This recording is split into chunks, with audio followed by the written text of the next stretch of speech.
Even if the United States of America emerged as an independent country after 1776 and recognized in 1783, the history of these lands is deeper than that.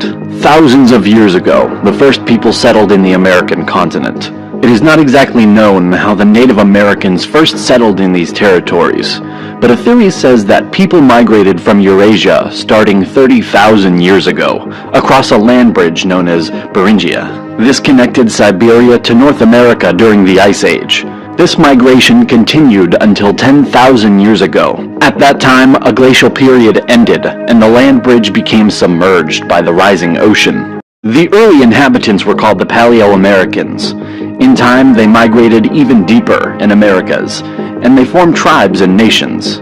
They created interesting civilizations, developing their own culture. Among the cultures that existed here, we can mention Adena culture, Iroquois culture, Coles Creek culture, Puebloan culture, and Mississippian culture.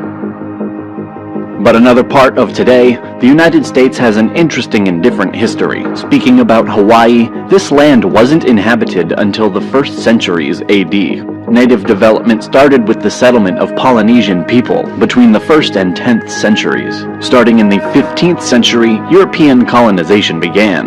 In 1492, a Spanish expedition headed by the Italian explorer Christopher Columbus sailed west to find a new trade route to the Far East, but landed in what came to be known to Europeans as the New World. After this event, in the next decades, more and more ships sailed west to establish colonies and trade posts. The Spaniards began building their American empire, using islands such as Cuba, Puerto Rico, and Hispaniola as bases. They expanded hugely. France founded colonies in eastern North America, a number of Caribbean islands, and small coastal parts of South America.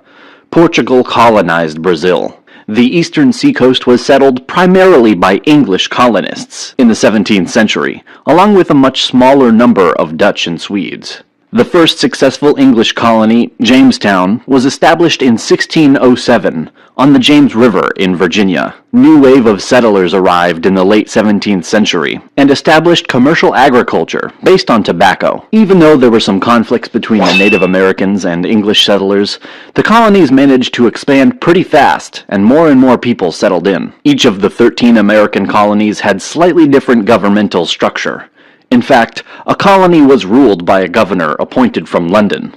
This governor controlled the administration and relied upon a locally elected legislature to vote taxes and make laws. By the 18th century, the American colonies were growing very rapidly, and as a result of low death rates, along with ample supplies of land and food, this attracted a heavy flow of immigrants. The tobacco and rice plantations imported African slaves for labor from the British colonies in the West Indies, and by the 1770s, African slaves comprised a fifth of the American population. The question of independence from Britain did not arise as long as the colonies needed British military support against the French and Spanish powers. The French and Indian War was an event created by the political development of the colonies. It was also part of the larger 7 Years' War. Britain beat French forces, and France lost their colonies and territories in Canada and Louisiana. The war was costly, and Britain needed money. The British Parliament passed the Stamp Act of 1765, imposing a tax on the colonies without going through the colonial legislatures. The issue was drawn. Did Parliament have this right to tax Americans who were not represented in it? Crying, "No taxation without representation." The colonists refused to pay the taxes, as tensions escalated in the late 1760s and early 1770s. The Boston Tea Party in 1773 was marked as the start of the Revolution. It happened in the town of Boston to protest against the new tax on tea. Parliament quickly responded the next year with the Coercive Acts, stripping Massachusetts of its historic right of self-government and putting it under army rule, which sparked outrage and resistance in all 13 colonies. Leaders from all 13 colonies gathered and created the First Continental Congress to coordinate their resistance. The Congress called for a boycott of British trade, published a list of rights and grievances, and petitioned the king for redress of those grievances.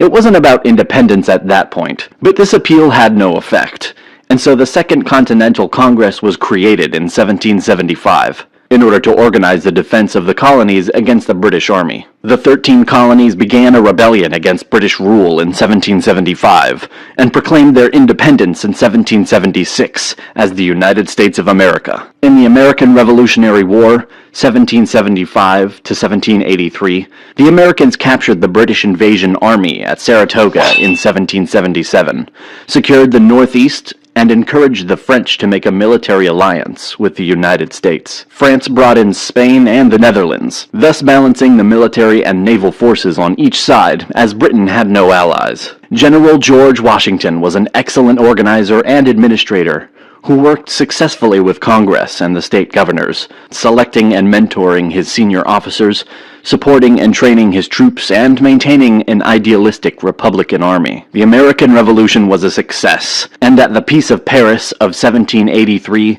their independence was recognized. And even so, the former colonies gained more than expected.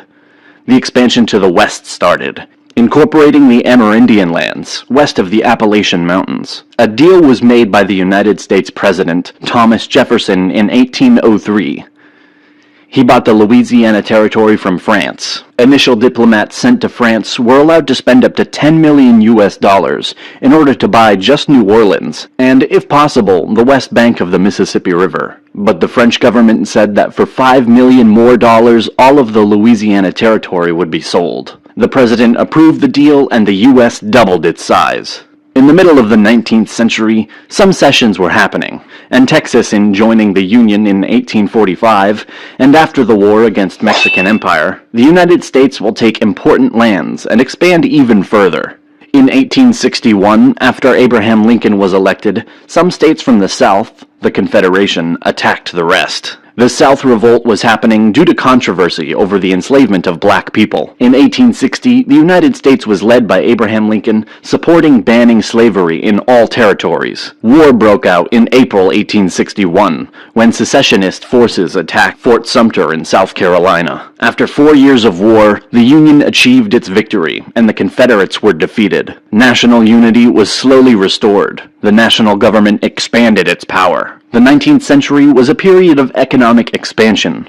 More and more industries were created, and also the accent was put on infrastructure. In 1898, the American-Spanish War is happening. Americans are winning in short term some battles, and at the Treaty of Paris, U.S. is getting the Philippines, Puerto Rico, and Guam. At the beginning of the 20th century, World War I started. Even though the U.S. was neutral due to German attacks on the American ships and due to their intentions to make Mexico join against the U.S., the Americans joined the Allies. After this event, the economy was growing and all was good, until the Great Depression, which started in 1929. This event shook the world and created a base on which the Second World War will start. United States joined the Allies after being attacked at Pearl Harbor on December 7, 1941, by the Japanese Empire. Americans fought a distant war in Europe, Pacific, and they provided supplies to the Soviets, armored cars, motorized equipment, food, etc. Winning battle by battle in the Pacific,